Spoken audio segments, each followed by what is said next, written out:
Hello, my name's Oliver Pickup. I'm a London-based technology and business journalist, and it's my great pleasure to host this virtual roundtable session, which asks how will the procurement and supply chain functions evolve in the coming years?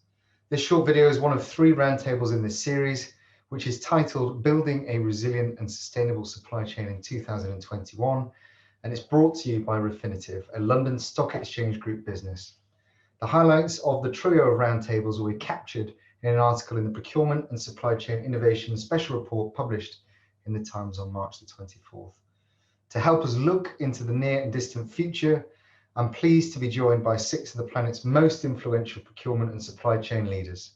So, how do you think the procurement and supply chain functions will develop in the coming years?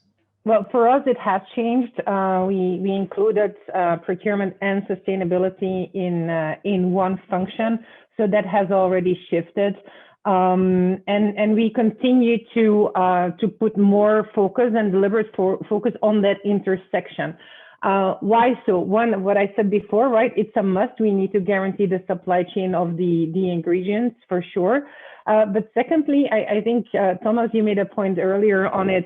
It makes business sense with the evolution of technologies so rapidly over the past couple of years. It actually is more cost effective to adopt those more environmentally friendly technologies. So who better in the organization to then use the leverage that you have in your supply chain and in your organization? Who better understands the cost drivers of any category or of any supply chain than the procurement function? No one else understands that better, right? So that intersection makes a lot of business sense and allows us to help some of those technologies scale faster. That's where each of, I think Ryan said it, we're all in very large organizations. All of us have significant scale, so we can all partner with some of those innovative technologies to scale and reduce the cost further. So I think that's something, an evolution we've really done already. The second evolution that we're working on is that move towards impact and value creation. Is there a strategy towards revenue generation from the procurement organization? And I would say so far in North America, we've done a couple of successful, I'll call them projects, because it's not part of a strategy yet. So for me, that's the next evolution. Make that part of the strategic plan towards value creation instead of just a couple of successful projects ad hoc. That's great. And Thomas, we talked a little bit about this the other day as well. Would you like to develop anything that Ingrid raised there?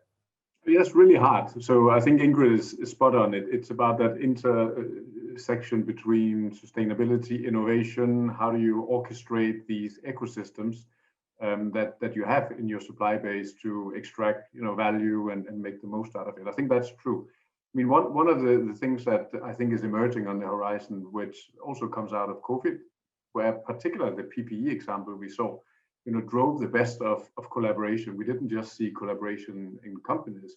We saw governments, starting reaching out to companies like ours saying, we need help. And of course, we helped.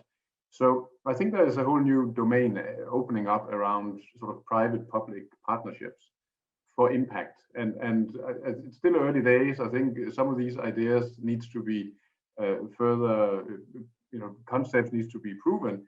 But I do think that we've seen with COVID that private enterprise and public, and societal NGOs, we should actually get together and work on these issues. And I think that's a role where also the CPO, the procurement function, is well positioned, because we are per definition collaborators. We know that we have to work together, and time will tell if that's a new trend. But I hope so.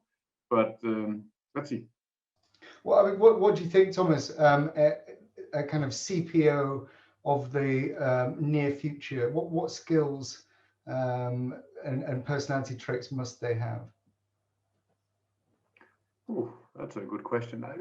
I think it's about collaboration. It's about being objective, but also purpose-driven. it's the traditional leadership repertoire. And if you want to energize an organization through massive change, because we are not through change yet, it's still a lot. We need to bring our people along. So that will be more important, I think, how you do it, who you are, why you do it, rather than the, what you actually do. I think in that sense, procurement, we've been trading as humans for thousands of years. We will get that right. It's more the how and maybe the why. And Ryan, just to come to you, you've written a piece about proposing how there needs to be a reframing of procurement value metrics. Could you talk a little bit about that, please? Yeah, sure. It was a piece I put out just around the thinking on, very interested to hear Thomas's and Ingrid's comments. For me, there's a redefinition of the value proposition of procurement to the board level, right? Around the impact we're making, not only for the organization, but in the various stakeholder constituencies that we have in our stakeholder capitalistic type model, right? We've got suppliers, we've got employees, we've got customers, we've got, communities, right? And so traditionally, right, all of us felt the pressure around what we're going to do to deliver the in-year cost value targets, right? But I think if we can put more tangible frame around how we're actually making an impact in these different areas, we'll be able to move the culture and the impact of the function in a differential way, right? And so specific examples are, we're waiting in BP after this big transformation for some kind of guidelines around how we're going to incentivize people's performance around driving sustainability and net zero. Well, that needs to be translated into the function in a way that changes behavior and give people the tools and the processes to help them make decisions. For example, when they're doing routine sourcing, that they consider diverse suppliers, that they consider how sustainable solutions could play a factor into the decision-making process. And we talk at a macro level about all these things, but we need to equip the organization with the tools and the framework to actually execute. And I think that, for me, is the next iteration of discussion of moving the function forward. That's great. And I can see, Thomas, you've got your hand up there, so I'll come straight to you. No, that's a little clapping hand, because I totally agree. Ryan, you're spot on. I'm clapping. I love it. More of that. Oh, I see. That's great. Okay. Well, Malcolm, have you got your hand up there? Yeah, no, I have got my hand up. I would be clapping as well, but I've also got my hand up. I was just going to say that exactly what Ryan is talking about. Some organizations have been doing this for a long time.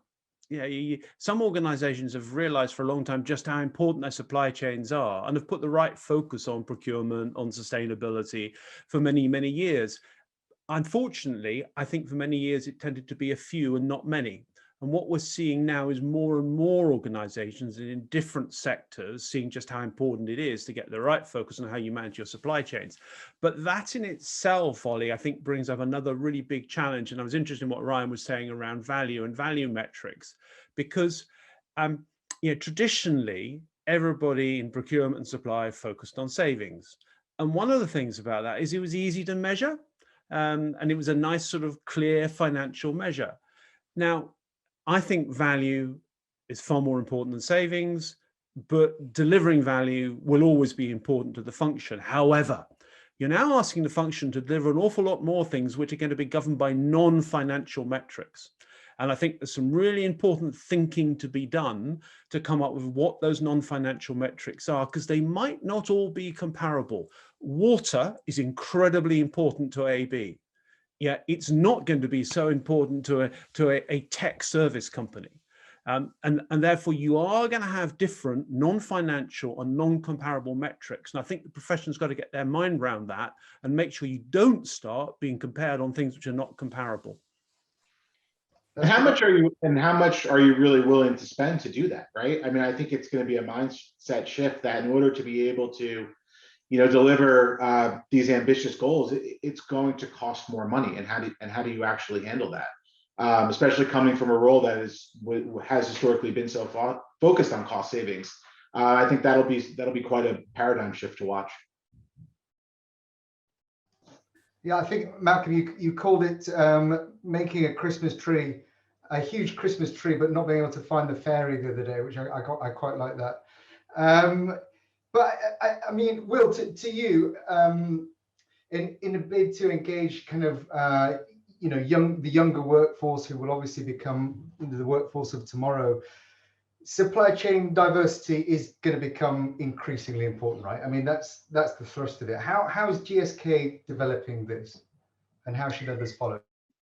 Yeah, so I think the key thing and just listen to the earlier points around putting the right tools and processes in place. I think on the whole of it, it's all about changing the culture and the mindset, right? So if you start by looking at your current set of processes, your current partners that you're using, the earlier point too about leveraging your external partners, right? So we partner with advocacy orgs who are nonprofits that represent all the diversity areas of our community. So as an example, there in London, we work with MSD UK that certifies and advocates for ethnic minorities. We work with an organization called We Connect that certifies for women-owned businesses internationally. So they also operate in the UK there too. Just two examples, but going back to in GSK and in our corporations, we have to embed the culture change by changing the processes, by putting the right tools, kind of the fit for purpose tools in the hands of our procurement managers, our leaders, so that they know how to act on, how to make these changes. And a little bit of it is making sure that they get past the myths and the bias, right? Because I've had conversations where people think that, oh, if I'm going to use a diverse supplier or a small business, that means I have to go against my goals and my strategy. And I say, no, you're embedding it into your process, into your due diligence.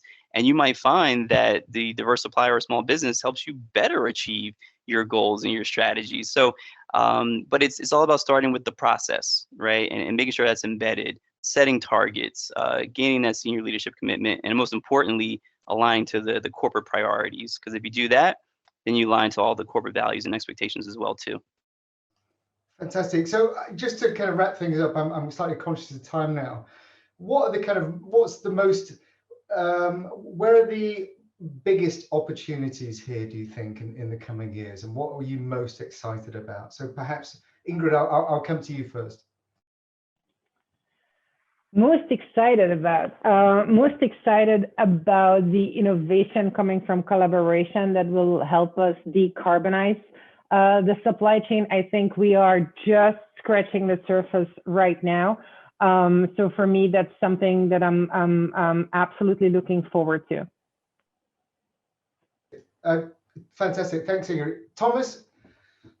I'll be honest, Ingrid, I was going to say the same, but since you've taken it, my next one will be around the true insight potential coming out of AI digitalization. Being able to, in a way, look a little bit into the future and be a little bit more insightful to, what are out there of opportunities and risks. I think there's a lot to be had by that. Well, that brings us nicely to Charles. I mean, with this supposed, IoT revolution that will be enabled by 5G technology, doesn't that just create, greater risk across the supply chain? Potentially greater opportunity, in my view. I think with that, there's going to come a lot of innovation to be able to drive, a lot of value out of that. There'll be a lot of data to be able to consume and make the right decisions accordingly to maximize those technologies. So while they'll give us the potential to do more, it'll also give us the ability to manage it and maximize it. So yeah, I think ultimately innovation over the next 3 to 5 years, coupled with our pledges to drive sustainability, will be interesting as they come together. Fantastic, thank you. Ryan, you said at the start that you're very excited. You've just started you're leading this new team, this big digital transformation project. I perhaps don't need to ask you about what excites you, but could you tell us what you can expect in the near and distant future? Yeah, thanks. Very excited about the digitalization of what would be considered maybe kind of an old school oil and gas company. We really are just moving towards the future. I think some of the things that I'm most excited about is what I would describe as a transition to really a horizontally matrix type organization, right? So in the past, we had BP, these big entities within BP that had a lot of kind of autonomy. And now we're recognizing we have to be much more lean, we have to be agile.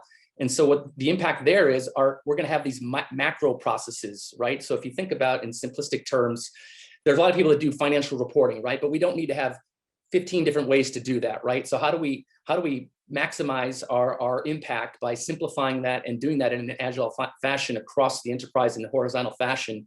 And what that means for talent, right, is that you may have a group of procurement professionals. I grew up as a category leader, right, over many years, and I had my lanes, right? I looked after, Ingrid, I used to work in the beverage industry, so I had glass and I had closures and I had, corrugated.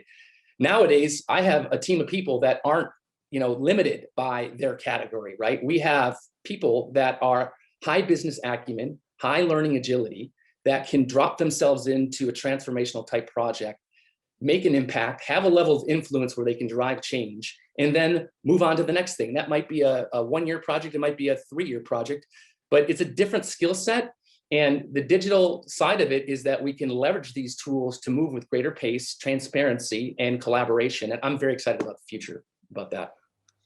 Fantastic. And Will, I mean, I guess it's just echoing what you said before, but the direction of travel for what you're leading is very, very exciting. Yeah, and so I'd say the thing I'm most excited about really is at GSK, we're a consumer pharma vaccines company, and the opportunity that is growing internally and externally to be able to drive value to our consumers, our patients, and our internal workforce through the strategic levers that supplier diversity offers is something that, kind of keeps me going every day and brings excitement to my job. I have the passion for it and just follow my passion and let it drive me. And even kind of looking at the specific verticals there, like within consumer, diversity and representation in our marketing, how we can support there with our diverse agencies, in the pharma and vaccine space, looking at, the impact of COVID and how this made us look differently at things, right? And clinical trial diversity, supplier diversity can support our clinical trial diversity efforts. So been working with these teams on these things, and it's been really fun to start looking at things from a different lens, and knowing the diverse agencies out there that can deliver that value and really bring that value back out to our consumers and patients. I'm really excited about that.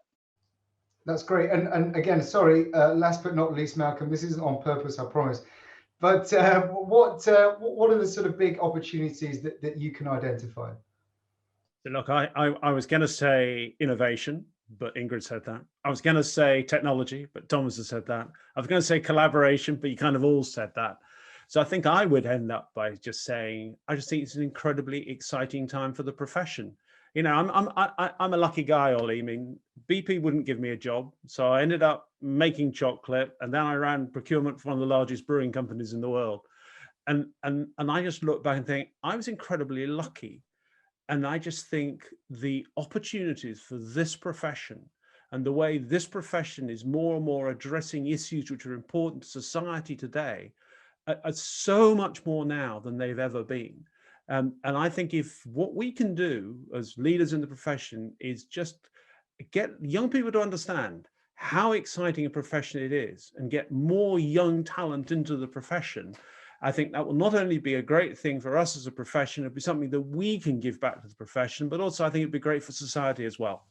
Thank you for watching what I hope you will agree has been a fascinating and insightful virtual roundtable supported by Refinitiv, a London Stock Exchange Group business. If you enjoyed this video, I urge you to seek out the other 2 sessions in this series. We have one that attempts to answer the question, what do resilient and sustainable supply chain and procurement functions look like in 2021? And the other one asks, aside from ESG pressures, what are the other factors to consider when creating a robust supply chain? Please do click on the links to find out what our experts have to say about those 2 topics. Thanks for tuning in. Goodbye for now.